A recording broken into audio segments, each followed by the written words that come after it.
Hi everyone, we have another questions and this one is special.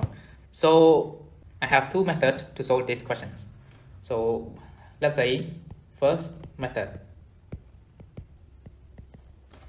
Then we have to square both sides of the equation. Then let's take this raised to square as well. Okay, and as you can see, this number is greater than 0. So the answer will be greater than 0.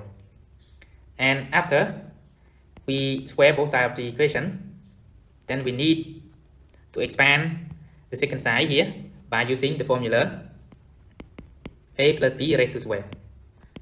So that will be equal to a square plus b square plus 2ab. Okay? So this term stands for a and this term stands for b. Then we will get 4 plus 2 square root of 3, that is a square, and then plus b square, which is 4 minus 2 square root of 3, plus 2ab. So 2ab, we will get 4 plus 2 square root of 3 multiplied with 4 minus 2 square root of 3. Okay, and then we can cancel this out and we get 8 plus 8, 4 plus 4, which is 8, plus 2 square root of. So here is in the form of a plus b. And factor with a minus b. That will be equal to a square minus b square. Then we will get 4 square minus 2 square root of 3 raised to square. We get 8 plus 2 square root of 16 minus 2 square plus square root of 3 raised to square, which is 8 plus 2 square root of 16 minus 4 times 3, which is 12. Okay, then we get 8 plus 2 square root of 4. 8 plus 2 times 2. 8 plus 4. That will be equal to 12. So a square, which is equal to 12. Then a is greater than 0. Then we will get square root of 12.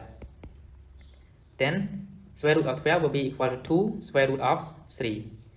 So the answer, which is a equal to 2 square root of 3. Okay. So another method. So method 2, we are going to use similar formula. So second method.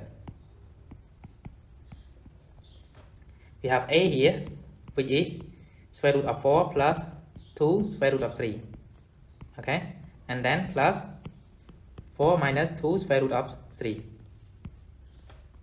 So we are going to make this number in the form of a square plus b square plus 2ab. So that will be equal to a plus b raised to square. Okay, and then now we have a equal to 4 could be written as 3 plus 1. And then plus 2 square root of 3 and then times 1. So we have 2 here and square root of 3, which is a, and 1 is b. Okay, so then when we need a square, we can put square root of 3 raised to square and then plus 1 square. Okay, so then plus, for the second term, we just do the same thing. Minus 2 square root of 3 times with 1. Okay, and then we will get square root of 3 plus 1 raised to square. And the second term will get square root of 3 minus 1 raised to square. We will get square root of 3 plus 1 plus square root of 3 minus 1. Okay, so 1 and minus 1 cancel out. We got 2 square root of 3. So the method 2 is easier if you can understand. So now I have solved this question in 2 methods and I hope you can understand it all. And thank you so much for watching and goodbye. See you in the next video.